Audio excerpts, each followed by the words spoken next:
Practice set 3 करेंगे। Practice set 1 में हम लोगों ने क्या किया था, फिजिक्स और केमिस्ट्री के क्वेश्चन किए थे, नहीं बायो और केमिस्ट्री के किए थे। और जो प्रैक्टिस सेट सेकंड था, ठीक है, उसमें हम लोगों ने फिजिक्स के 100 से ज्यादा क्वेश्चन किए थे। अब आज जो करेंगे वो फिर से हम लोग बायो और केमिस्ट्री की करेंगे, ठीक है। तो इसमें पहला क्वेश्चन है, वह एकमात्र अधातु कौन सी है जो कमरे के तापमान पर द्रव में बदल जाती है? कौन सी? अच्छा, कुछ लोगों का आंसर आ रहा पारा और कुछ लोगों का ब्रोमीन। अच्छा, हम पूछ रहे हैं यहाँ पर वर्ड क्या दिया है? अधातु दिया है। और पारा क्या है? अधातु है। पारा क्या है? धातु है। तो पारा तो हो ही नहीं सकता है। जो लोग आंसर क्या दे रहे हैं? पारा दे रहे हैं। तो उसने बोला है एकमात्र धातु जो कमरे के तापमान पर द्रव अवस्था में बदल जाती है। या इसको ऐसे भी पूछ सकता है, कौन सी एक अधातु है जो द्रव अवस्था में पाई जाती है? तभी पे आंसर क्या होगा? ब्रोमीन होगा। अब एक क्वेश्चन बताओगे, एकमात्र धातु, एकमात्र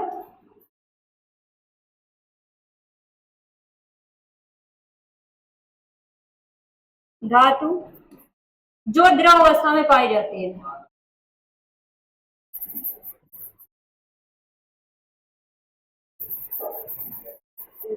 तब आंसर क्या होगा?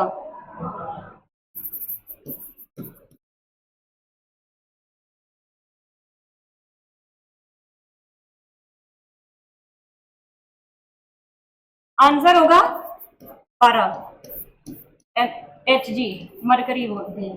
अब देखो यहां पर अगर हम इसी क्वेश्चन में अधातु की जगह धातु भी रख देंगे तब भी पे आंसर जो होगा उसका क्या होगा? पारा होगा। मतलब डायरेक्ट ऐसे पूछ सकते हैं एकमात्र धातु जो द्रव अवस्था में पाई जाती है, या ऐसे कहेगा वह एकमात्र धातु कौन सी है जो कमरे के तापमान पर द्रव में बदल जाती है, ठीक है। तब आंसर क्या होगा? पारा। लेकिन यहाँ पर अधातु अगर पूछेगा तब आंसर क्या होगा? ब्रोमीन हो जाएगा। नेक्स्ट क्वेश्चन, ठोस आयोडीन का रंग। अच्छा बताओगे जो अधातुएं हैं, अधातुएं किस अवस्था में पाई जाती है? ठोस, द्रव, गैस, किस अवस्था में? ठोस। अच्छा, गैस भी आंसर आ गया। और अभी एक आंसर भी पड़ा है द्रव वाला। हमेशा याद रखना जो अधातु है वो तीनों अवस्थाओं में पाई जाती है, ठोस, द्रव और गैस। लेकिन जो धातु है वो किस अवस्था में? ठोस अवस्था में। लेकिन इसमें एक्सेप्शन दिखाई देता है, कौन सा? पारा, ठीक है।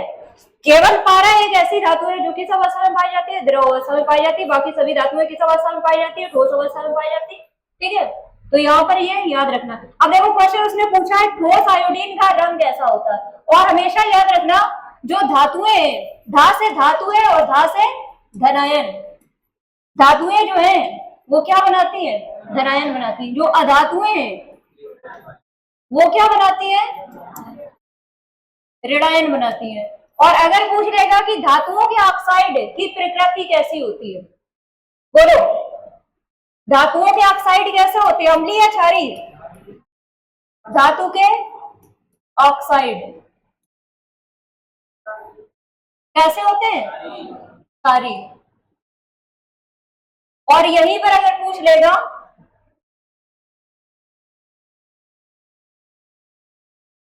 अधातु के ऑक्साइड, तो याद रखोगे आ से अधातु है, आ से अम्लीय। अधातु के ऑक्साइड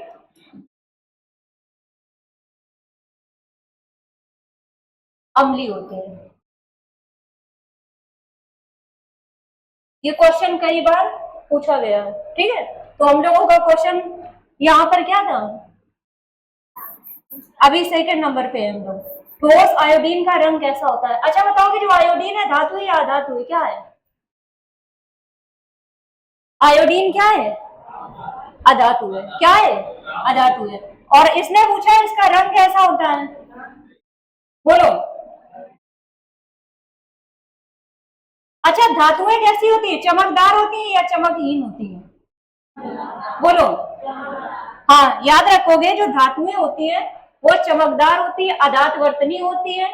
अधात वर्तनी का मतलब क्या, उसको हम चादर के रूप में डाल सकते हैं। और धातुएं जो है कैसी होती है, तन्य होती है, मतलब उसको हम पतली तार के रूप में भी हम डाल सकते हैं। ठीक है, अब देखो यहाँ पर क्वेश्चन था ठोस आयोडीन का रंग कैसा होता है, इसमें दिया सफेद दिया, रंगहीन दिया, या बैंगनी भूरे से थोड़ा काला, या लाल भूरा, बताओगे कौन सा होता है। अच्छा रंगहीन नहीं, तो आयोडीन का जो रंग होता है बैंगनी भूरे से थोड़ा काला। अब ये हम लोग जो, तुम्हारा दिमाग पता है कहाँ जा रहा है, जो हम लोग नमक खाते हैं, हाँ कुछ लोग उसमें देख के सफेद देंगे और कुछ रंगहीन। ठीक है, तो हमेशा याद रखना जो आयोडीन है वो किसे, समुद्र से प्राप्त होता है।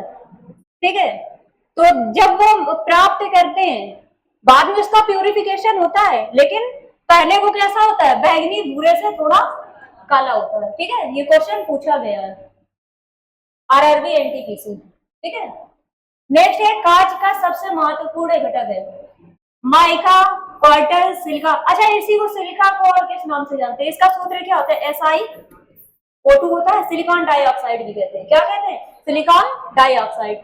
इसके बाद में तो इसका आंसर क्या होगा, कांच का सबसे महत्वपूर्ण घटक हमेशा याद रखोगे कौन सा होगा, सिलिका होगा। नेक्स्ट क्वेश्चन, पानी को ब्लीचिंग पाउडर में मिलाने पर कौन सी गैस निकलती है, बताओ।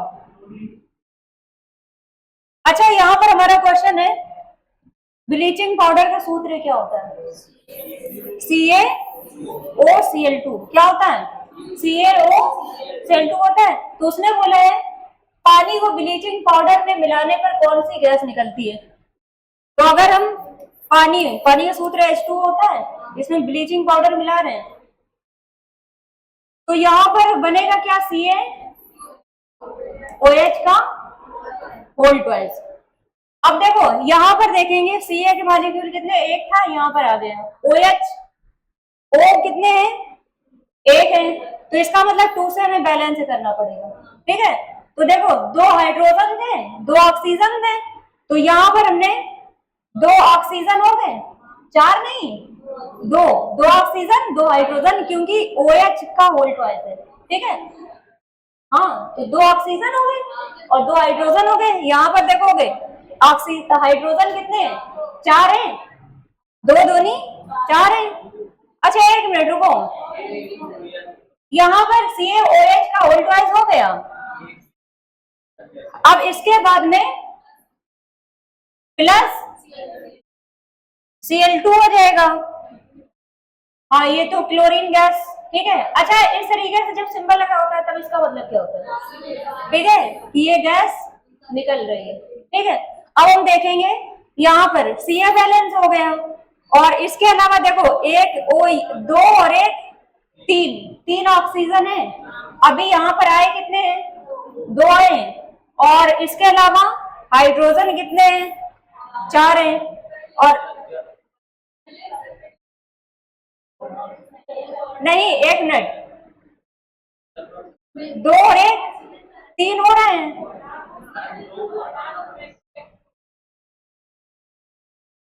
चलो देख रहे हैं बैलेंस है नहीं है, अब देख ले रहे हैं।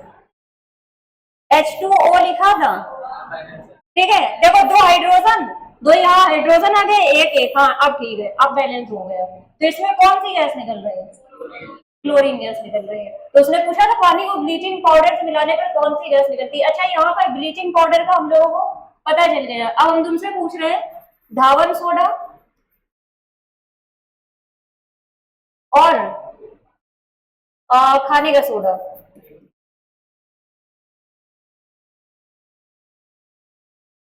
इनके बताओगे सूत्र क्या होते हैं या रासायनिक नाम क्या होते हैं। धावन सोडा का क्या होता है,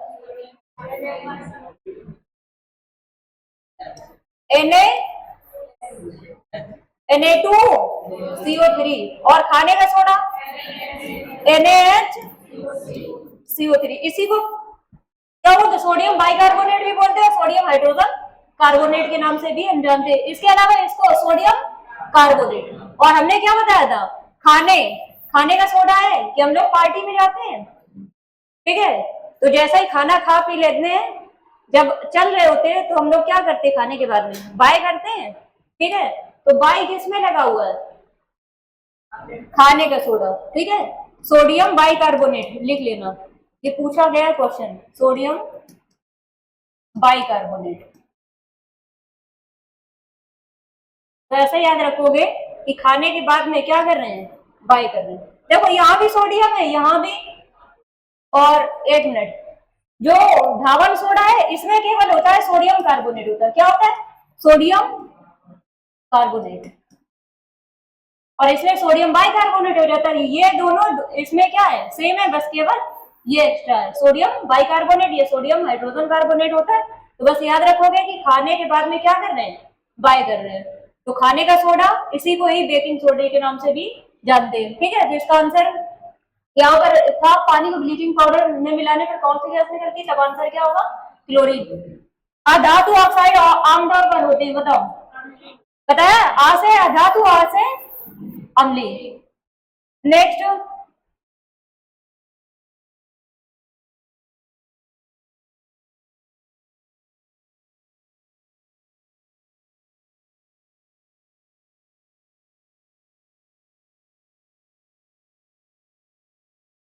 कितना दिख रहा है,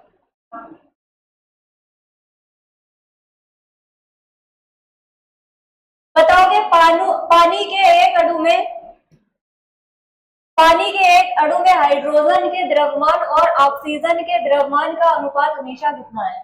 द्रव्यमान का मतलब क्या है, परमाणु भार पूछ रहा है, तो हाइड्रोजन और ऑक्सीजन का पूछ रहा है, तो बताओगे क्या होगा। हाइड्रोजन का एक होता है, ऑक्सीजन का कितना होता है, 8 होता है, तो एक 8 होगा या 8 1 होगा। देखो 7 तो यहाँ पर जहां जहां दिया है गलत होगा, क्योंकि ऑक्सीजन का परमाणु क्रमांक कितना होता है, ठीक है, 8 होता है, तो 7 यहाँ पर होगा नहीं, तो आंसर क्या हो जाएगा, 8 1 या 1 8, 8 1 1, क्योंकि उसने बोला हाइड्रोजन और ऑक्सीजन, ठीक है, तो 1 8 हो जाएगा।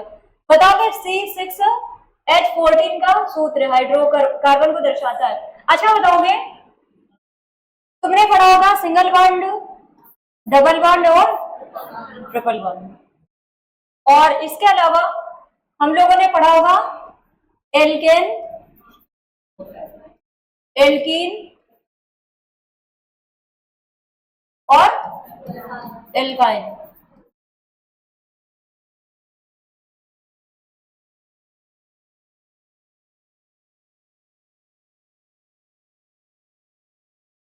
चलो बताओ एल्केन क्या होता है। कार्बन के नंबर से दुगने से ये लिखते हैं CnH2n+2 होता है, और एल्कीन का मतलब क्या होता है, CnH2n, और इसमें क्या होता है, बस इसका जस्ट प्लस की जगह माइनस कर देंगे, क्या होता है Cn, हाँ CnH2n-2 हो जाएगा। कहने का मतलब, अगर मान लो यहां पर, चलो क्वेश्चन से ही पहले समझा रहे हैं तुम्हें,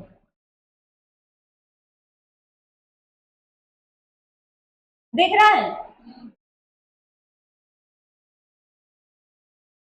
इसने पूछा था कि ये जो होगा ये किस हाइड्रोकार्बन को दर्शाता है। कार्बन की संख्या कितनी है, 6, 6 का डबल, यहां पर n का मतलब क्या है, कार्बन का नंबर, तो कार्बन का नंबर कितना है, 6 है, 6 का हाइड्रोजन का मतलब, यहाँ पर H का मतलब क्या, हाइड्रोजन, इसका क्या होगा, डबल होगा, तो यहाँ पर 6 का डबल कितना हो जाएगा, 12 हो जाएगा, 12 में फिर कितना ऐड करोगे, 2 ऐड करोगे, ठीक है, तो CnH2n+2 मतलब 6 दूनी 12 और +2 तो 14 हो जाएगा। तो ये किसको दर्शाएगा, एल्केन या एल्कीन या एल्काइन, किसको, बस हमेशा याद रखना, कार्बन के नंबर से दुगने से 2 अधिक है तो एल्केन होगा, कार्बन के नंबर से दुगने के बराबर होगा तब क्या होगा, एल्कीन, और कार्बन के नंबर से दुगने से 2 कम होगा तब क्या होगा, एल्काइन होगा। अब यहाँ पर क्या हो जाएगा, अच्छा हाँ, जो केमिस्ट्री की गिनती होती है, अगर कार्बन की संख्या क्या है, 1 है, या चलो हम इसको ऐसे भी लिख दें,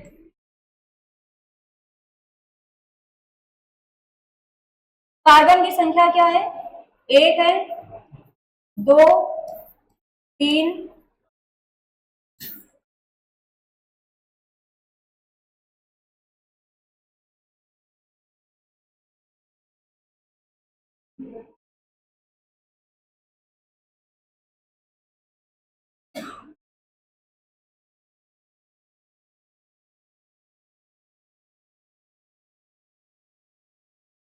अगर कार्बन की संख्या 1 है तब क्या शो करता है? दिख रहा है? ब्लैक ले लें? कार्बन की संख्या अगर कितनी है? 1 है तो मेथ, 2 है तो एक, 3 है तो प्रो, और 4 है ब्यूट, 5 है पेंट, और 6 है हेप्स। क्या होगा?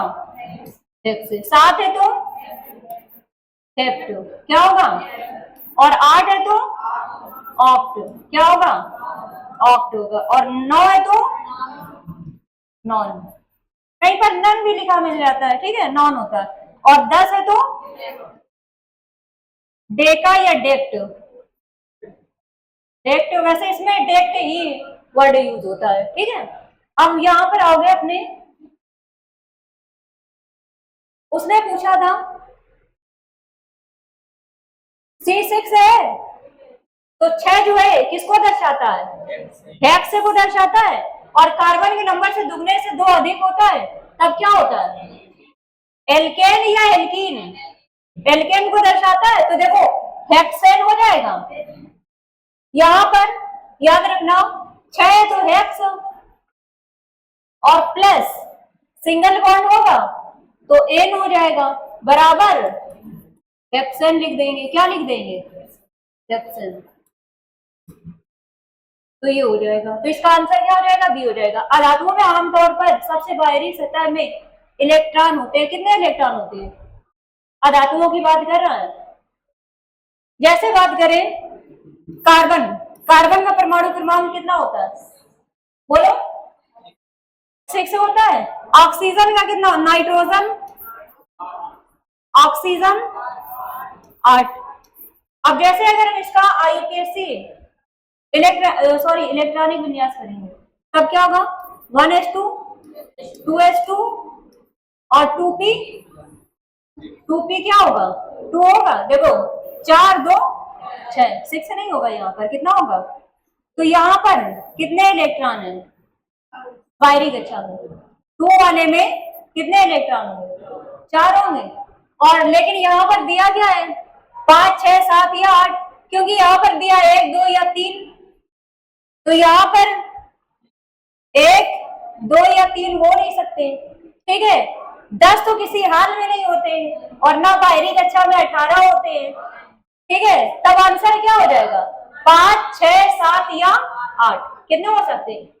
क्योंकि बाह्यतम कक्षा में कितने इलेक्ट्रॉन? अधिकतम 8 हो सकते हैं। तो जहां जहां ये 8 से ज्यादा हो रहा था तुरंत ये खत्म हो गया, ठीक है। और हमने अभी कार्बन का किया है तो इसमें 4 हो रहे हैं, तो इसलिए ये 3 वाला भी, 1, 2, 3 वाला भी सही नहीं होगा। तब आंसर क्या हो जाएगा हमारा? ये वाला हो जाएगा। देखो इसमें अगर करोगे 1s2, 2s2 और 2p 3, 7 है, 4, 3, 7 हो जाएगा। तो बाहरी कक्षा में कितने इलेक्ट्रॉन हो जाएंगे? 5 हो जाएंगे। अब यहाँ पर देखोगे 1s2, 2s2 और 2p 4 हो जाएगा, ठीक है। तो 4, 2, 6 हो जाएंगे, ठीक है। तब हमारा आंसर क्या हो जाएगा? 5, 6, 7 या 8 हो सकते हैं। इसके बाद में दिया फिटकरी, एक इसका उदाहरण। अच्छा, किसी का सूत्र याद हो ना याद हो, लेकिन फिटकरी का सबको बढ़िया से रटा होता। क्या होता है? K2 SO4 L2 SO4 का और 0.24 H2O, ठीक है। तो इसमें पूछ लेता है ये किस प्रकार का लवण है, मतलब एकल लवण है या द्विक लवण है, क्या होता है। कभी कभी तो इसका पूछ लेता है, सूत्र ही पूछ लेगा कि निम्न में से कौन सा फिटकरी का सूत्र है। और अगर फिटकरी फूल पूछ लेगा तो यहाँ पर 24 ये हटा देंगे, ठीक है। अगर यहाँ पर फिटकरी के जो 24 मॉलिक्यूल होते हैं, ठीक है, ये हट जाएंगे तो इसे हम क्या कहते हैं, फिटकरी फूल के नाम से जानते हैं। अच्छा, इसका रासायनिक नाम क्या होता है? पोटेशियम एल्यूमिनियम सल्फेट होता है। अब जो हमारा क्वेश्चन था, अब इसका आंसर बताओगे। उसने पूछा था फिटकरी एक किसका उदाहरण है? फ्लैग साल्ट है, या द्विक लवण, या एकल लवण, या टेबल साल्ट है? बताओ किस प्रकार का? क्योंकि उसमें क्या था, K2SO4 और Al2SO4, तो दो साल्ट हैं उसमें, ठीक है, तो किस प्रकार का, ठीक है, द्विक लवण हो जाएगा। नेक्स्ट दिया, अधातुओं में से कौन सी चमकदार होती है?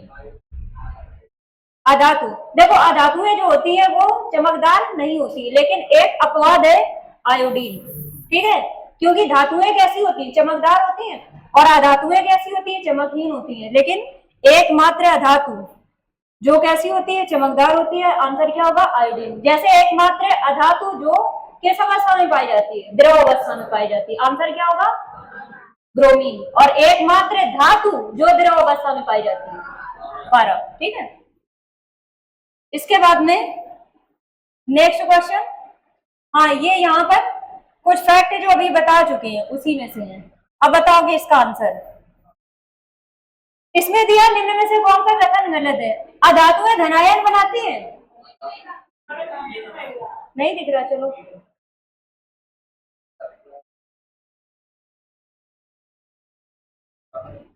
अब दिख रहा है,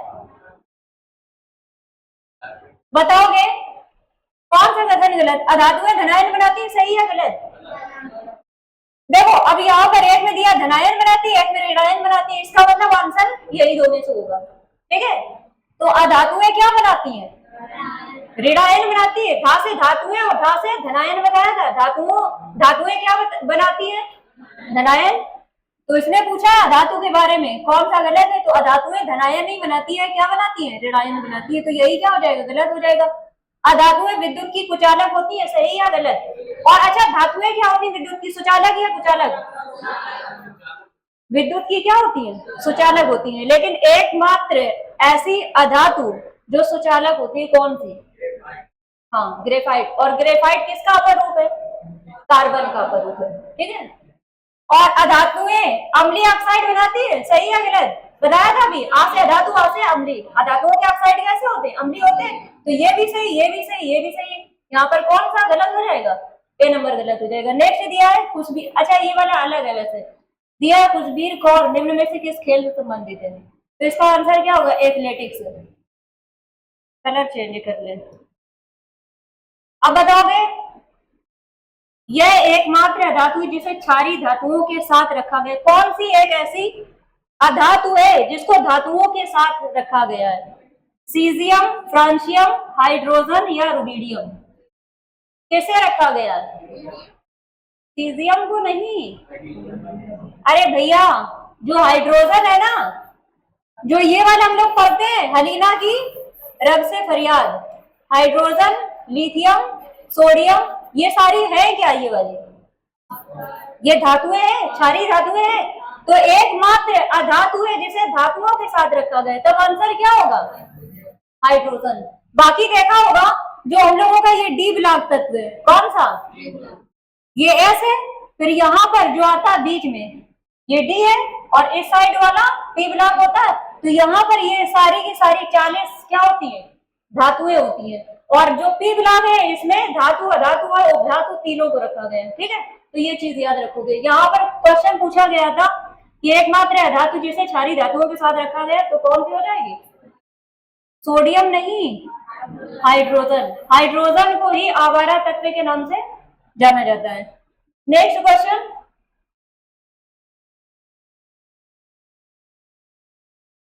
हाँ ये बताओगे, सोल्डर जिसको टाका के घटक के रूप में जाना जाता है, ये बताओगे किससे मिलकर बना होता है? ये दिया देखो, टाका एक होता है कांसा, और इसके अलावा बताओगे पीतल। ये सारी ये क्या है, मिश्र धातु है। मिश्र धातु किसे कहते हैं, जो दो या दो से अधिक धातुओं के योग से बनी होती है। अब बताओगे पहले यहाँ पर सोल्डर मतलब टाका किससे किससे मिलकर बना होता है? किससे? पीबी और जेडन, पीबी और एसएन मतलब टिन से। और यहीं पर अगर कांसा पूछेगा, देखो का है तो सीयू और सा है तो एसएन, कापर और एसएन होगा टिन होगा तो उसे कांसा बनेगा। अच्छा पीतल, पीतल किससे किससे मिलकर बनता है? पिताजी से याद रखना। पीतल को याद करने के लिए क्या, पिता जी। तो पी का मतलब क्या है, पीतल, पी का मतलब क्या है पीतल, किससे किससे मिलकर बना होता है? तांबा, तांबा और प्लस जिंक, ठीक है। अब तांबा मतलब कापर होता है, कापर प्लस, ठीक है, ये हो जाएगा। तो इस तरीके से याद रख लेना। और हाँ,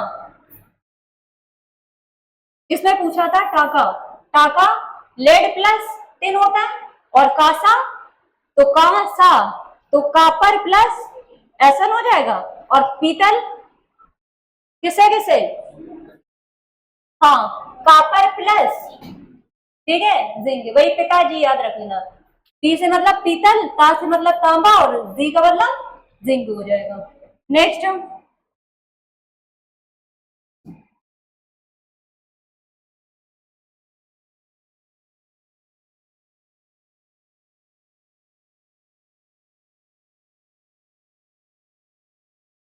अब बताओगे निम्न में से कौन एक अधातु है?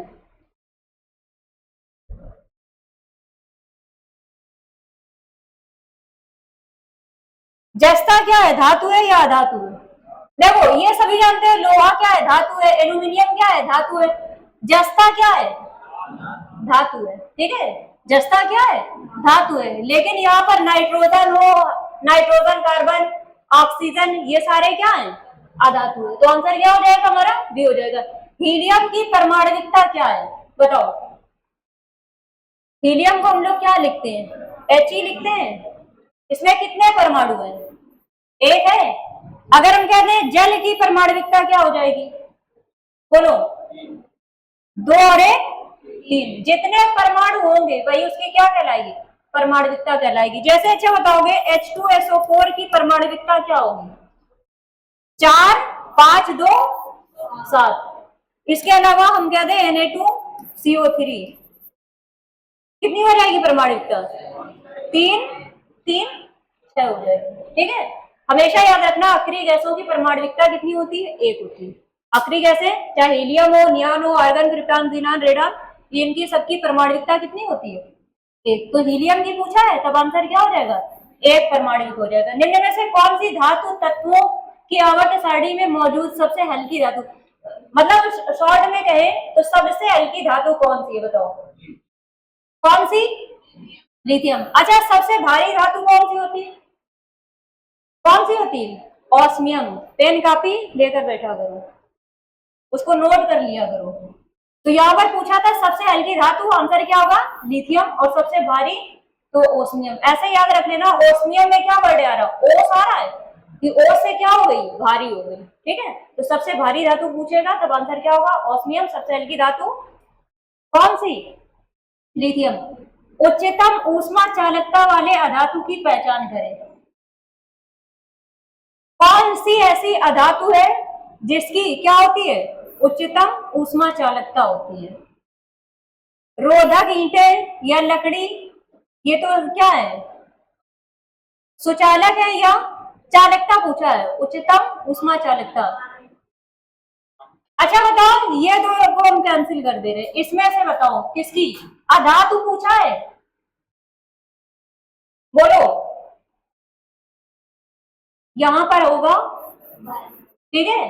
बर्फ की जो ऊष्मा चालकता होती है वो क्या होगी, इससे इसकी अपेक्षा अधिक होगी, ठीक है। तो इसका आंसर क्या हो जाएगा, बी हो जाएगा। निम्न में से किस तत्व में धात्विक और अधात्विक दोनों विशेषताएं पाई जाती है।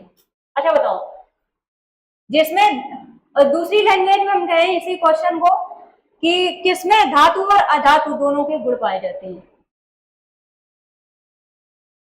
बोलो। धातु और अधातु के गुण किसमें पाए जाते हैं? तो याद रखोगे उपधातु। किसमें? उपधातु। इसी को ही इसने क्या दिया है? मेटेलॉइड। क्या दिया है? मेटेलॉइड बोलते हैं। ठीक है, तो ये क्या है? उपधातु है। इसीलिए बोलते हैं कि साइंस में इंग्लिश और हिंदी दोनों वर्ड पता होना चाहिए। ठीक है, तो आंसर हो जाएगा मेटेलॉइड। अधातुओं के गुण धर्मों के बारे में निम्न में से कौन सा विकल्प सही नहीं है? किसके बारे में पूछ रहा है? अधातु के गुण पूछ रहा है। अब बताओगे कौन से होते हैं? चालक होते हैं, या हल्के पदार्थ होते हैं, या भंगुर होते हैं, या मंद एवं दीप्ति रहित होते हैं? बताओ। भंगुर का मतलब क्या होता है? जल्दी से टूट जाना, बिखर जाना। ठीक है, तो धातुएं क्या होती है? जल्दी से टूट जाती है। तो ये इसका होता है। मंद एवं दीप्ति रहित होते हैं। ठीक है, ये भी सही है। दीप्ति रहित मतलब जल्दी से ये नहीं जलते, जबकि धातुएं कैसी होती? दीप्ति सहित होती है। तो यहाँ पर ये भी नहीं होगा गलत, ये भी सही है। और बताओगे हल्के पदार्थ होते हैं या चालक होते हैं? तो ये चालक नहीं होते हैं। जो धातुएं होती हैं वो चालक में आएंगी। ठीक है, तो ये हल्के पदार्थ होंगे, भंगुर होंगे और मंद एवं दीप्ति रहित होंगे, ये चालक नहीं होते। निम्न में से कौन सा एक आधात्विक तत्व है? जल्दी से बताओगे। अच्छा, चांदी क्या है? धात्विक है। धात्विक तत्व को ही हम क्या कहते हैं? धात्विक तत्व बराबर क्या होता है? बताओ। धात्विक तत्व बराबर होता है धातु, अधात्विक तत्व बराबर अधातु। ठीक है, तो इसमें कंफ्यूज नहीं होना। उसने पूछ लिया अधात्विक खनिज है या अधात्विक तत्व है, तब आंसर क्या होगा? देखो, चांदी क्या है? धातु है या धातु है?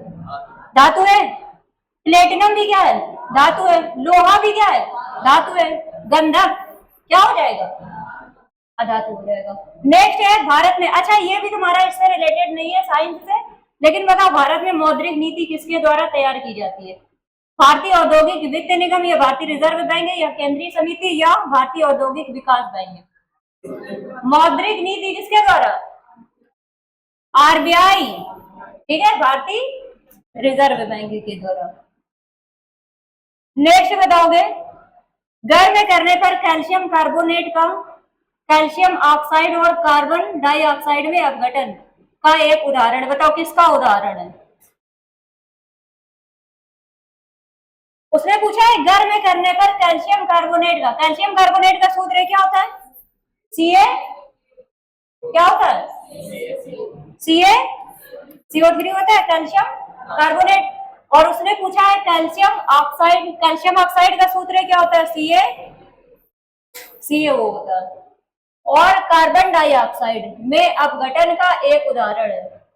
मतलब पूछ रहा है कैल्शियम कार्बाइड को, कैल्शियम कार्बोनेट को अगर हम गर्म कर रहे हैं, ये कैल्शियम कार्बोनेट है और इसको हमने क्या कर दिया? हीट कर दिया, तो ये टूटेगा किसमें? CaO कैल्शियम ऑक्साइड और किसमें? कार्बन डाइऑक्साइड में टूट रहा है। तो इस प्रोसेस को हम क्या कहेंगे? प्रकाश अपघटन अभिक्रिया कहेंगे, या विद्युत अपघटनीय अपघटन अभिक्रिया, या तापीय अपघटन, या ऊष्मा क्षेपीय अभिक्रिया। तो देखो गर्म कर रहे हैं तो जहां पर भी हीट वर्ड आएगा, ठीक है, गर्म वर्ड आएगा, वहां पर क्या आएगा? तापीय अपघटन होगा। और विद्युत अपघटनी जहां पर मान लो अगर आयनों में टूट रहा है, NaCl है, अगर Na प्लस और Cl माइनस में, तो ये क्या हो जाएगा? ये आयनीय अपघटन कह सकते हैं या विद्युत अपघटनी अपघटन अभिक्रिया कहलाएगी। नेक्स्ट, अधातुओं का व्यापक उपयोग में होता है। किसमें होता है अधातुओं का उपयोग? जो खाद है, ठीक है, उसी में होता है अधातु। अब जैसे मान लो यूरिया, यूरिया का सूत्र क्या होता है? हाँ, NH2CO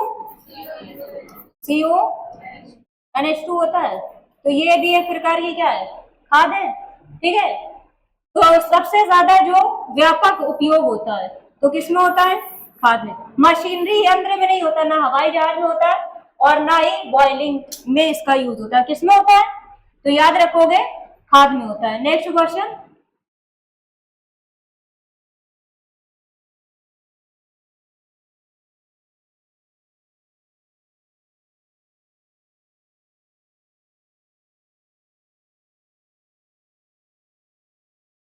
अब बताओगे, दिया है निम्न में से क्या अधातु के संबंध में सही नहीं है। अधातु के बारे में पूछ रहा है, बताओगे कौन सा गलत है। ठोस अधातु नरम और चमकहीन होती है।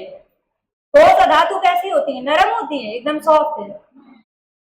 वे ऊष्मा और विद्युत की कुचालक होती है। अधातुएं बताओगे सुचालक होती है या कुचालक होती है, सुचालक होती है, ठीक है। तो इसका मतलब ये क्या है, सॉरी, अधातु क्या होती है, कुचालक, और धातु क्या होती है, सुचालक होती है। तो इसमें जो दिया है आंसर कुचालक दिया है, तो ये क्या है, सही है। इसके बाद में दिया वे अधात वर्धनी और तन्य नहीं होती है, मतलब इसको हम शीट के रूप में और तार के रूप में हम नहीं डाल सकते, तो ये भी क्या है, सही है। नेक्स्ट है अधातुएं ठोस द्रव गैस अवस्था में हो सकती है, अभी बताया है, तो क्या हो जाएगा, ठीक है। ठोस अधातु नरम और चमकहीन होती है। देखो यहाँ पर जो अधातुएं होती है चमकहीन होती है, लेकिन ये कैसी है, उसने दे दिया नरम, तो नरम नहीं होती है, कैसी होती है, ठोस होती है। तो ये चीज याद रखोगे, तो इसका आंसर क्या होगा, ए हो जाएगा। नेक्स्ट है निम्न में से क्या अधातुओं का भौतिक गुण नहीं है। केवल ठोस अवस्था में होती है क्या अधातुएं, अभी भी पढ़ा है कि धातुएं क्या ठोस द्रव और गैस तीनों अवस्थाओं में पाई जाती, तो यही आंसर हो जाएगा। देखो अधात वर्धनी ना होना या तन्यता, ये भी क्या है, सही है। ऊष्मा और विद्युत के क्या होते हैं, कुचालक होते हैं। निम्न गलनांक और क्वथनांक होते हैं, ठीक है। और अगर पूछ लेगा कि हाई गलनांक मतलब उच्च गलनांक किसके होते हैं, तो धातुओं के क्या होते हैं, उच्च क्या होते हैं, गलनांक और क्वथनांक होते हैं। कि अगर तुम सोचो कि लोहा है, अगर शीट के रूप में या किसी भी रूप में उसको बनाना तार के रूप में, तो जब तक उसमें हाई टेम्परेचर नहीं दोगे तब तक वो नहीं बन सकता है। जैसे देखा होगा तुमने कि हथौड़े से पीटते हुए जब हाई टेम्परेचर देते हैं तभी वो कैसा हो जाता है, रेड हो जाता है। इसके बाद में वो मान लो उसकी कुल्हाड़ी बनाना चाहो, कुछ भी बनाना चाहो, तार बनाना चाहो, तो हाई टेम्परेचर दोगे। लेकिन यहाँ पर अधातु वर्ण था तो इसके निम्न गलनांक और क्वथनांक होते हैं। नेक्स्ट दिया निम्न में से अधातु खनिज कौन सा, बताओ। अधातु पूछ रहा है, अच्छा बताओगे बॉक्साइट जो है ये किसका अयस्क है, किसका, ये है एल्यूमिनियम का अयस्क। और एल्यूमिनियम क्या है, अधातु है क्या, क्या है, धातु है। मैग्नीज भी क्या है, धातु है। मैग्नीशियम भी क्या है, धातु है। जिप्सम का अच्छा सूत्र क्या होता है, एक होता है जिप्सम और एक होता है इप्सम,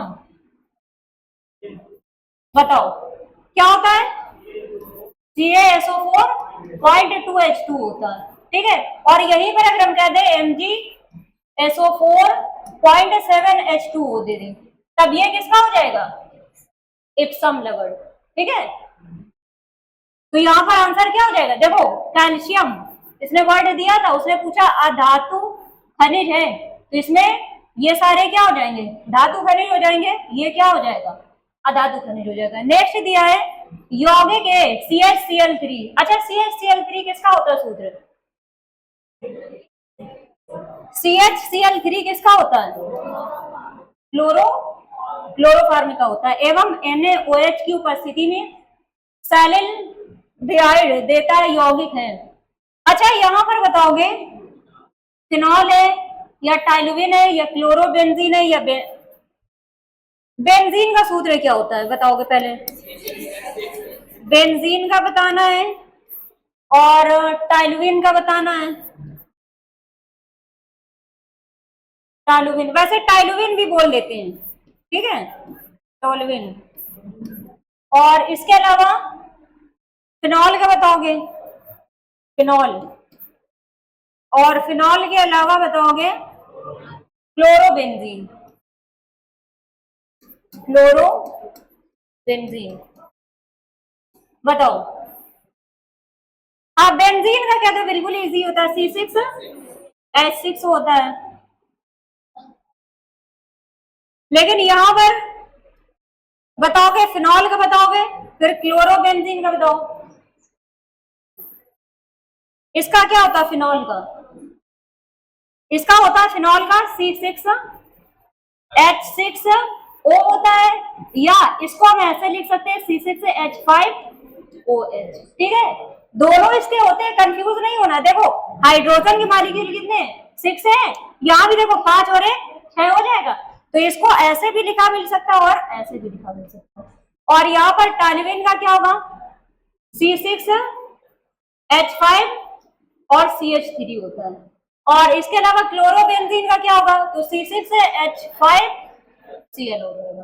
ठीक है, तो ये क्वेश्चन कभी कभी पूछ लेता है। तो उसने पूछा है कि क्लोरोफॉर्म और सोडियम हाइड्रोक्साइड की उपस्थिति में सैलिल्डिहाइड यौगिक देता है, कौन सा देता है, तो टाइलिविन देता है। क्या देता है, कहने का मतलब ये है, देखो CH Cl3 है और ये अगर हम इसको NaOH की उपस्थिति में क्या कर रहे हैं, रिएक्शन करवा रहे हैं, ठीक है, तो ये क्या देगा, कौन सा यौगिक देगा, तो आंसर क्या होगा, टाइलिविन। टाइलिविन का सूत्र अभी हमने क्या लिखा है, C6 और H5CH3 होता है। लेकिन अब देखो यहां पर देखोगे इसमें CH Cl3 है और जो अच्छा सैलिल्डिहाइड होता है इसका सूत्र क्या होता है, बोलो, सैलिल्डिहाइड इसका सूत्र बताओ। ये नोट कर लिए हैं, ये नोट कर लेना, ये क्वेश्चन पूछे गए हुए हैं। जैसे फिनॉल है, अच्छा बेंजल्डिहाइड का क्या होता है, बेंजीन का तो C6H6 हो गया, बेंजल्डिहाइड का क्या होता है, बोलो, C6H5CHO, ठीक है। और यहीं पर हम कहते हैं बेंजोइक अम्ल क्या हो जाएगा, C6H5COOH, ठीक है। जहां भी CHO लगेगा तो वो क्या हो जाएगा, एल्डिहाइड, और जहां पर OH होगा वो क्या होता है, एल्कोहल, मतलब ऑल वर्ड क्या, ऑल। और जहां पर COOH तो ओइक अम्ल होता है, क्या होता है, ओइक अम्ल होता है।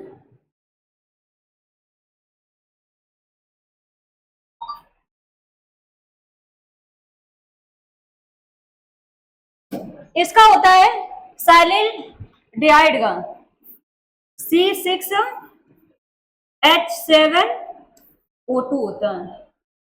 तो ये रिएक्शन किससे करवा रहा है, चलो इसको हम साफ साफ लिख दें,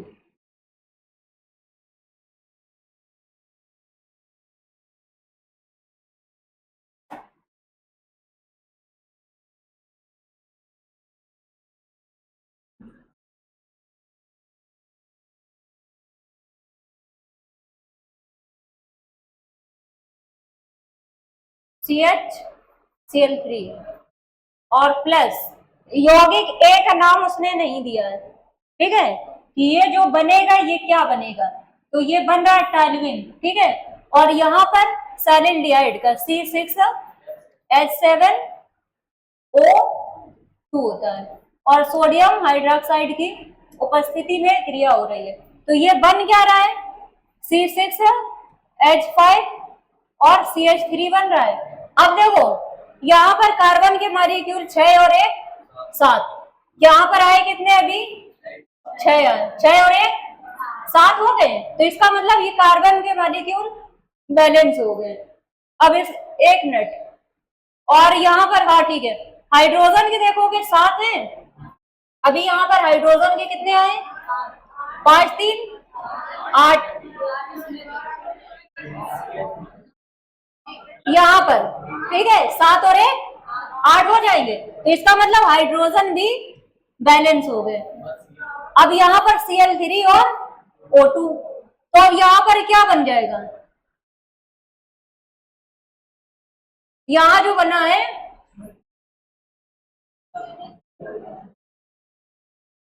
H2O कहाँ बन जाएगा,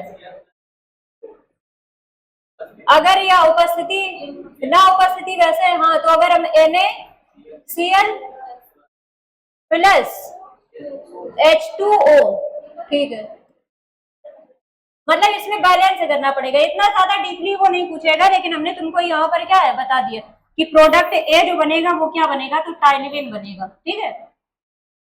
इसके बाद में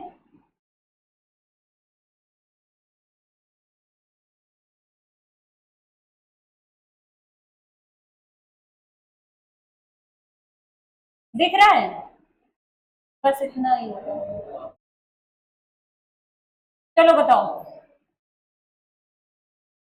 हाँ, इसका आंसर बताओ। उसने पूछा है स्थिर अनुपात के नियम के अनुसार 3 ग्राम युक्त कार्बन वाले कार्बन डाइऑक्साइड के एक नमूने में ऑक्सीजन की मात्रा कितनी होती है? बताओ। ये कार्बन डाइऑक्साइड पूछ रहा है, उसने पूछा है कि एक नमूने में ऑक्सीजन की मात्रा कितनी होती है। एक नमूने में पूछ रहा है, मतलब कहने का वो केवल ऑक्सीजन की वो पूछ रहा है संख्या, क्या हो जाएगी? तो इसमें देखो 3 दिया है, 6 दिया, 8 दिया, 12 दिया है, तो क्या होगी?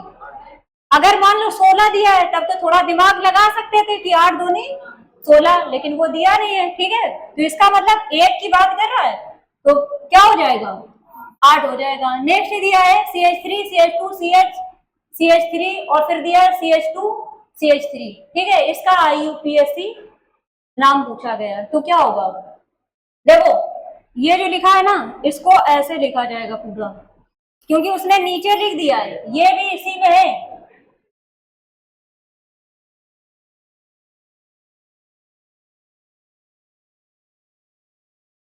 लिखा है CH3 CH2 CH, फिर डबल बॉन्ड C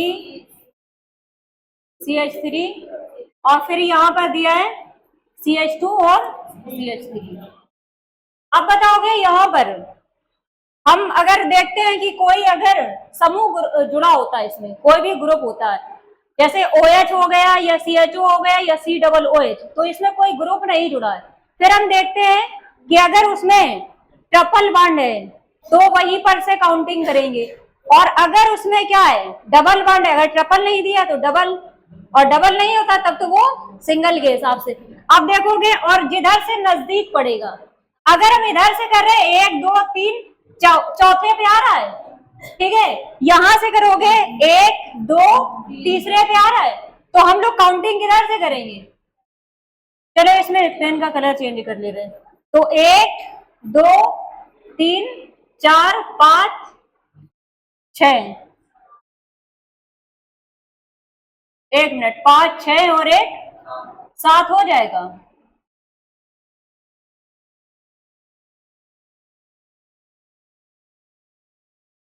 एक दो तीन 4 5 6 हो रहा है, अच्छा एक ये 7 हो रहा है।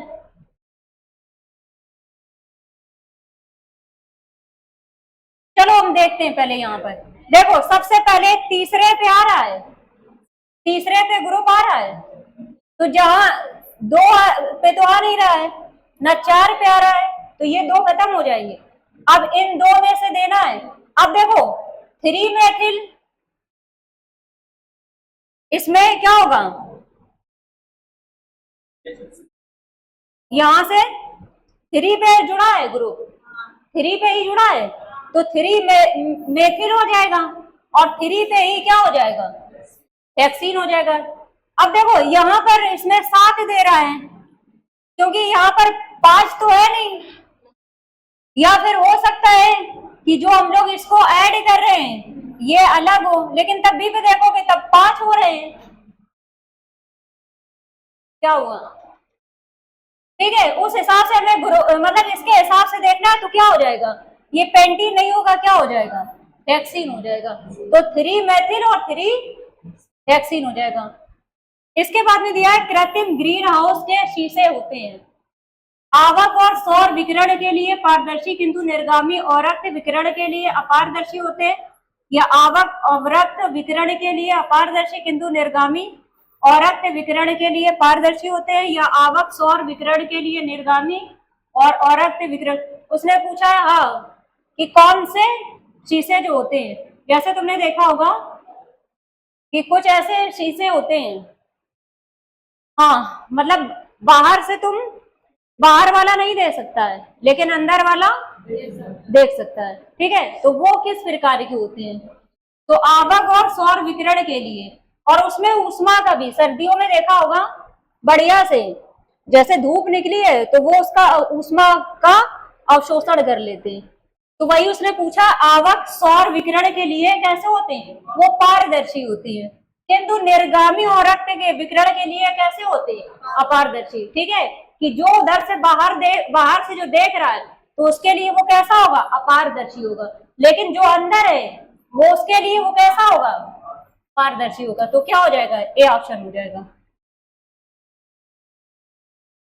इसमें बताओगे निम्न में से कौन सा एक आधात्मिक खनिज है? बताओ,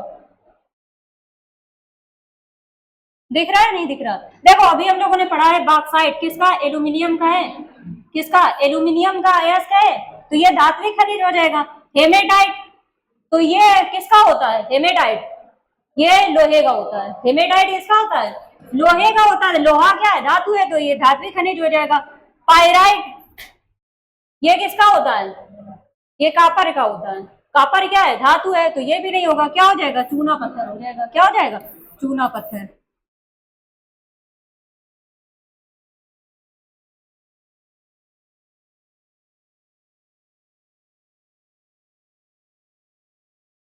अब बताओगे निम्न में से कौन सी अधातु विद्युत की सुचालक है? अभी हमने बताया था कि जो अधातुएं होती हैं विद्युत की क्या होती है? कुचालक होती है। अधातुएं विद्युत की कुचालक होती है, धातुएं विद्युत की सुचालक होती हैं। लेकिन कौन सी ऐसी अधातु है जो विद्युत की क्या है? सुचालक है। आंसर क्या होगा? ग्रेफाइट। ग्रेफाइट पूछ लेगा किसका अपरूप है, तो ये कार्बन का अपरूप होता है। अच्छा, ग्रेफाइट से क्या बना होता है? जो पेंसिल की नोक होती है जिससे हम लोग लिखते हैं, ठीक है, वो ग्रेफाइट की बनी होती है। नेक्स्ट क्वेश्चन है निम्न में से कौन सी है उपधातु है? बताओ। जस्ता क्या है? धातु है। तांबा क्या है? धातु है। एल्यूमिनियम भी क्या है? अच्छा बताओगे उपधातुएं जिसको मेटेलॉइड बोलते हैं, उपधातुओं की संख्या कितनी होती है? कितनी होती है? जो देखा होगा सीढ़ी के तरीके ऐसे बन के ऐसे फिर ऐसे, मतलब ये बनी हुई होती है। 7 होती है संख्या। जैसे देखा होगा बोरान होता है, बोरान, सिलिकॉन और जर्मेनियम, एंटीमनी। एंटीमनी के अलावा क्या होता है? जर्मेनियम हो गया, सिलिकॉन हो गया, एंटीमनी हो गया, और टेल्यूरियम भी होता है, और एस भी होता है। 2 2 4 5 टेल्यूरियम और पोलेनियम होता है, और एक एस बी होती है, एस बी। ठीक है, तो उसने पूछा था कि उपधातु कौन सी है, तो कौन सी है? जर्मेनियम। और जैसे सिलिकॉन, सिलिकॉन से कौन सा क्वेश्चन पूछा जाता है? जो चिप बनी होती है, ठीक है, वो किसकी बनी होती है? सिलिकॉन की बनी होती है। और पूछ लेगा उपधातुओं की संख्या कितनी होती है, तब आंसर क्या होगा? 7 होता है। एक कमानीदार तुला में जब कोई बल लगाता है, जब कोई बल लगाया जाता है तो कौन सा हिस्सा खिंचता है? मान लो तराजू होता है, ठीक है, तराजू में कोई भी वस्तु तुम क्या कर रहे हो? क्या कर रहे हो? तौल रहे हो।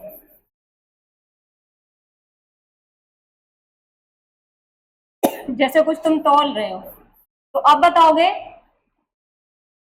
इसमें बल अगर लगा रहे हो तो इसका कौन सा हिस्सा खींचता है? रबड़ बैंड उसका खींचेगा, या प्रत्यास्थ धागा मतलब ये खींचेगा, या कुंडलित स्प्रिंग खींचेगी? बताओगे क्या खींचेगा?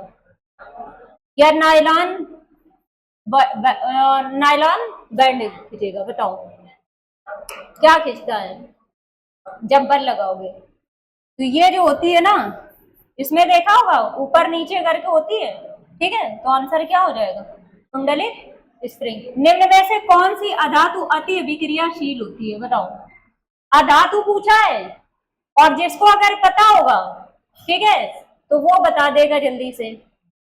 अच्छा, इसमें से तुरंत कौन सा आंसर खत्म हो जाएगा? देखो, सीजियम हो, फ्रांसियम हो और सोडियम, ये क्या है? धातुएं। और उसने क्या वर्ड यूज किया है? अधातु। तो आंसर क्या हो जाएगा? फास्फोरस हो जाएगा। नेक्स्ट है निम्न में से कौन सी एक अधातु है? जल्दी से बताओ। अभी अभी बताया, देखो सोडियम नहीं हो सकता, एल्यूमिनियम नहीं हो सकता, मैग्नीशियम भी नहीं होगा, ठीक है, क्या हो जाएगा? हाइड्रोजन। हमेशा याद रखना, जो पहली वाली, ये पहला क्या है? वर्ग है, वही हम लोग पढ़ते हैं अलीना की रब से फरियाद, ये क्षारी धातुएं। और फिर यहाँ पर से जो बेटा मांगे कार स्कूटर बाप राजी, पढ़ते हो? ये वाली क्या होती है? क्षारी मृदा धातुएं होती है। क्या होती है? क्षारी मृदा धातुएं होती है। तो उसने पूछा था कि कौन सी एक अधातु है, तो सोडियम भी नहीं होगी, मैग्नीशियम भी नहीं होगी, एल्यूमिनियम, क्योंकि ये तीनों क्या है? धातुएं। और हाइड्रोजन क्या है? अधातु है। नेक्स्ट, हाँ बताओगे निम्न में से कौन सा तत्व उपधातु है? अच्छा, इसमें अपधातु लिखा है, वो गलत दिया है, तुम बताओ उपधातु है।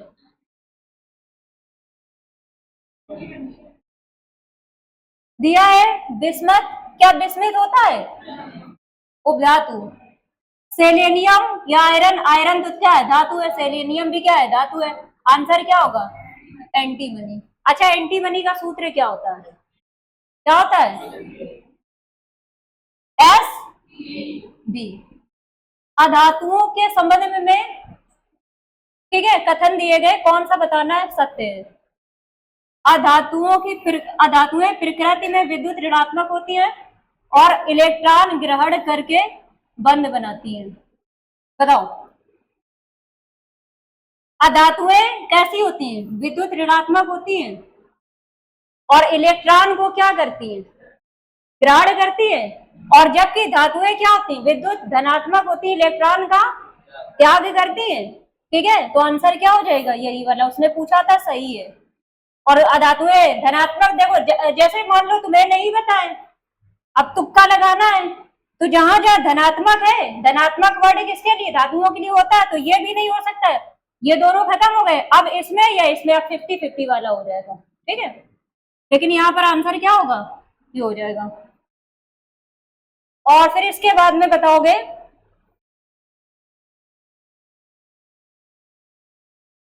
उसने पूछा है दी गई अधातुओं को उनकी वैद्युत ऋणात्मकता के अनुसार आरोही क्रम में व्यवस्थित कीजिए। इनके परमाणु क्रमांक कोष्ठक में दिए गए। जैसे ऑक्सीजन का पता है कितना होता है? 18 होता है। टेल्यूरियम का कितना होता है? 52 होता है। सेलेनियम का नहीं, सल्फर का 16 होता है और सेलेनियम का 34 होता है। ठीक है, उसने विद्युत ऋणात्मकता, हमेशा याद रखना कि विद्युत ऋणात्मकता जो होती है बाएं से दाएं जाने पर किसी, अगर हम क्या कर रहे हैं, ये जो इस तरीके से होता है, ये क्या कहलाता है? आवर्त कहलाता है। अगर ये वाला हमारा क्या है? दाया है, ये वाला क्या है? बाया है। अगर हम बाएं से दाएं जाएंगे तो विद्युत ऋणात्मकता क्या होती है? बढ़ती है। तो उसने बोला है कि विद्युत ऋणात्मकता का आरोही क्रम, आरोही का मतलब क्या होता है? बड़े से, ठीक है, नहीं आरोही अवरोही नहीं। देखो, आरोही का मतलब क्या होता है? बढ़ता है। और बढ़ता कब? जब हम छोटे से बड़े की हो। और जो अवरोही होता है वो क्या है? घटता है। तो वो क्या है? जैसे मान लो पहले तुम्हारे पास 8 रुपए थे, फिर 7 हो गए, तो ये क्या है? घट रहा है। तो ये घटता क्रम उसने पूछा है, आरोही क्रम में व्यवस्थित करना है। C number. तो यहाँ पर ऑक्सीजन, सल्फर, सेलेनियम, टेल्यूरियम। अब देखोगे कि इसमें जिस हिसाब से, बस ये याद रखना कि अगर वो आरोही क्रम पूछेगा तो जिस हिसाब से परमाणु क्रमांक का क्रम लिखा होता है उसी हिसाब से चलना है। ठीक है, तो इसका आंसर क्या हो जाएगा? सी हो जाएगा। किस अधातु का अपरूप विद्युत का सुचालक होता है? अभी भी पढ़ चुके हो कि जो अधातु जो होती है विद्युत की कुचालक होती है, लेकिन एक ऐसा, ठीक है, केवल एक ऐसी अधातु है जो विद्युत की क्या होती है? सुचालक होती है। तो कौन? कार्बन। और कार्बन का ही अपरूप क्या पढ़ा है? ग्रेफाइट पढ़ा है। तो इसका आंसर क्या हो जाएगा? कार्बन हो जाएगा।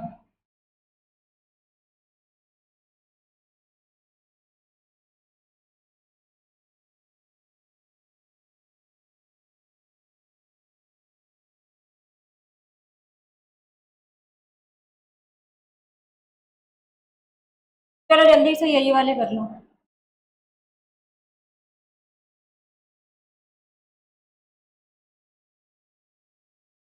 बताओ, जीवन की मूलभूत इकाई क्या है? क्या होती है? कोशिका। अच्छा, हमने बताया था कि जो हमारे हमारे शरीर की अगर सबसे छोटी इकाई पूछ लेगा तब आंसर क्या होगा? हमारे शरीर की सबसे छोटी इकाई, तभी भी आंसर क्या होगा? कोशिका। और हमने बताया था कि सेल से टिश्यू का निर्माण होता है। किसका?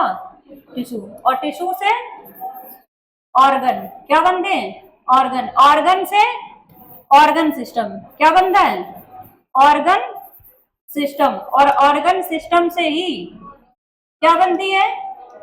बॉडी बनती है। मतलब ये है कोशिका, कोशिका से ऊतक, ऊतक से अंग, अंग से अंग तंत्र और अंग तंत्र से शरीर बनता है।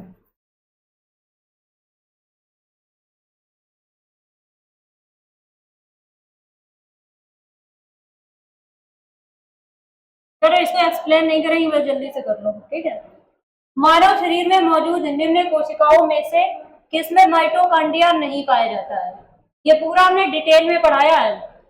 बताओगे आरबीसी या डब्ल्यूबीसी या यकृत कोशिका या मांसपेशी कोशिका?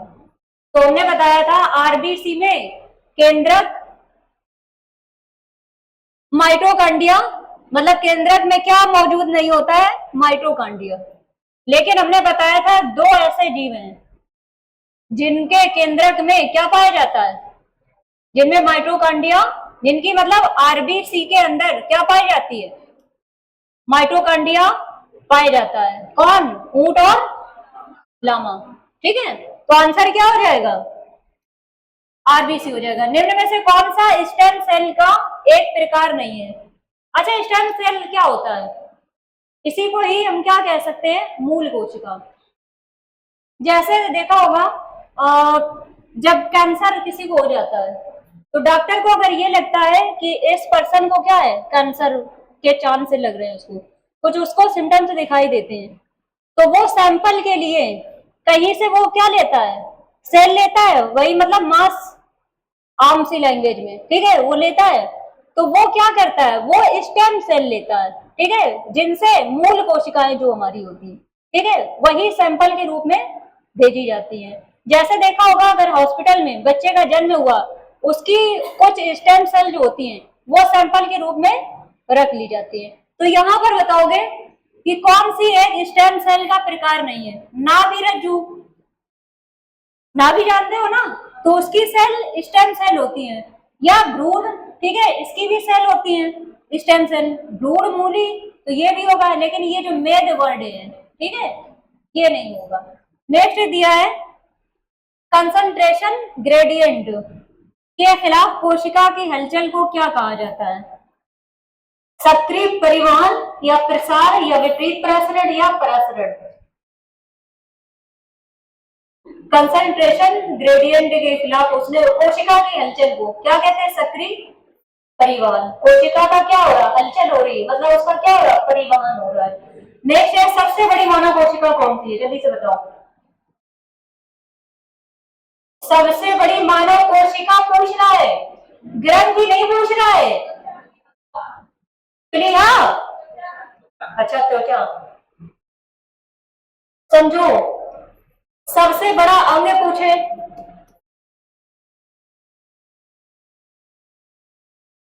सबसे बड़ी ग्रंथि पूछे, और सबसे बड़ी कोशिका पूछे।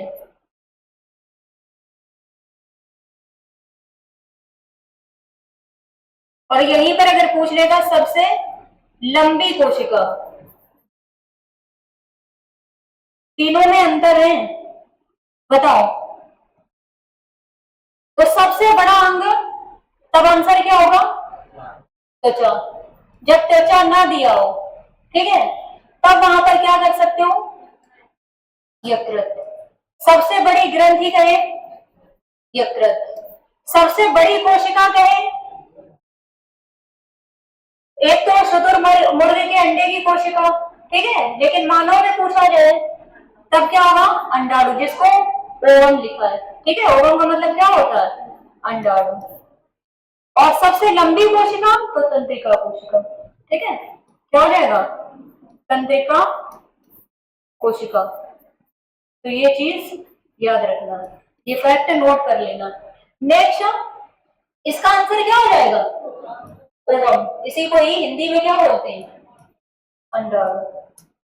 निम्न को एक उचित क्रम में व्यवस्थित करना, उत्परिवर्तन, जननात्मक विलयन या प्राकृतिक चयन या विकास। जब ये पढ़ोगे तब उसमें सन के हिसाब से, लेकिन यहाँ पर केवल समझ लो कि ये जो है अपने क्रम में व्यवस्थित है, ए बी सी डी। उत्परिवर्तन अच्छा क्या होता है?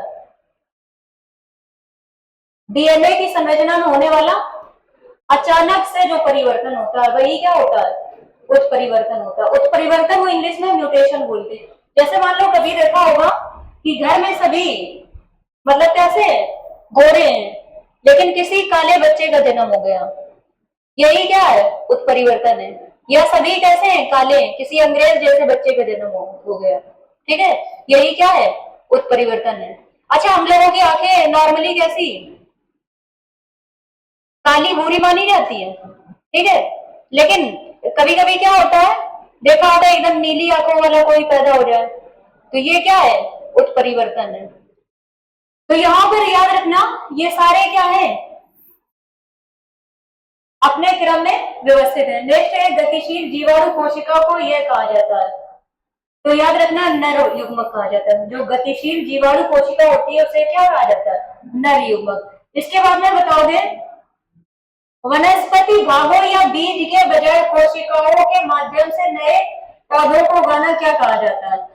मतलब इसमें बीज वगैरह नहीं दिया जाएगा, लेकिन तब भी वो पौधा क्या हो जाएगा? उग जाएगा।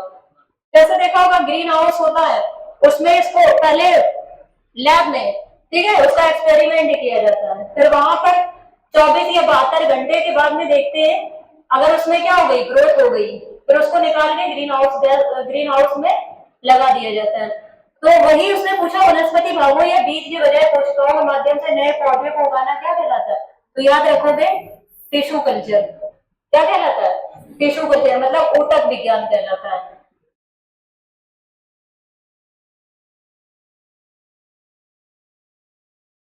इसके बाद में बताओगे किस कोशिका ऑर्गेनेल को कोशिका का मास्टर कहा जाता है? बताओ। एंडोप्लाज्मिक रेटिकुलम या माइटोकॉन्ड्रिया या न्यूक्लियोलस या नाभिक? माइटोकॉन्ड्रिया को कोशिका का पावर हाउस कहा जाता है, ठीक है, लेकिन उसने पूछा है कोशिका का मास्टर या कोशिका का केंद्र, तो किसे कहा जाता है? नाभिक या केंद्र को, ठीक है। नेक्स्ट है के कारण स्क्लेरेनकाइमा कोशिकाओं की दीवार मोटी होती है? किसके कारण? ये जो स्क्लेरेनकाइमा, पैरेन्काइमा, ये क्या है? बोलो, जंतु ऊतक है या पादप ऊतक है? ये पादप ऊतक है, ठीक है। तो याद रखोगे जो लिग्निन है, लिग्निन के कारण ही जो स्क्लेरेनकाइमा कोशिकाएं होती है वो कैसी, उनकी दीवार कैसी होती है? मोटी होती है। तो आंसर क्या हो जाएगा? ए हो जाएगा। में पतली कोशिका भित्ति के साथ अपेक्षाकृत अविशिष्ट कोशिकाएं होती है, किसमें? देखो पैरेन्काइमा में अभी पढ़ा है, दीवार कैसी होती है? मोटी होती है। तो यहाँ जो पैरेन्काइमा है इसमें जो उसकी भित्ति या दीवार होती है वो कैसी होती है? पतली होती है, ठीक है। ऊर्जा का उपयोग करते हुए पायरविक का विघटन कहाँ होता है? बताओ, पायरविक हमने पढ़ा है, उसका विघटन कहाँ होता है? तो याद रखोगे माइटोकॉन्ड्रिया में होता है। अब बताओगे वैज्ञानिक नामकरण अथवा नामकरण की प्रणाली किसके द्वारा दी गई थी? या द्योनाम पद्धति के जनक कौन है? Carolus Linnaeus. किस प्रकार की कोशिका से त्वचा बनी होती है? इसके लिए उसने पूछा, कोशिका पूछा, देखो सब में क्या है? ऊतक है, तो आंसर क्या हो जाएगा? अधिचर में कोशिका। और चर में वर्ड किससे रिलेटेड होता है? त्वचा से होता है, ठीक है। तो आंसर ये। आप विकास के सिद्धांत को किससे जोड़ सकते हैं? बोलो। क्या प्राकृतिक चयन का सिद्धांत तो किसने दिया था? डार्विन ने। मेंडल किसके लिए जाने जाते हैं? आनुवंशिकता के नियम। नेक्स्ट, बस लास्ट क्वेश्चन कर लो। निम्न में से कौन सी प्रक्रिया में कोशिका किसी अन्य जीवित भाग या एक पूर्ण जीव की सटीक प्रति की उत्पत्ति समाविष्ट है? बताओ। मतलब से हो गए उसमें बन जाता है, बताओ किससे? अच्छा आईवीएफ, ये जो होता है क्लोनिंग, ठीक है। क्लोनिंग, क्लोन का मतलब क्या होता है? वंशज। इसने पूछा है ना, कोशिका किसी अन्य जीवित भाग या एक पूर्ण जीव की सटीक प्रति की उत्पत्ति संविष्ट है। मतलब तुम कहीं बैठे हो दूसरी जगह और तुम्हारा हूबहू, ठीक है, क्या कर सकता है? तुम्हारा बैंक अकाउंट खाली कर सकता है। चाइना ने अभी अनुमति मांगी थी, ठीक है, क्लोन बनाने के लिए, लेकिन वहां की सरकार ने क्या किया? मना कर दिया। ठीक है, इससे बहुत ज्यादा ही क्या होंगे? क्राइम होंगे। चलो बस आज के लिए इतना।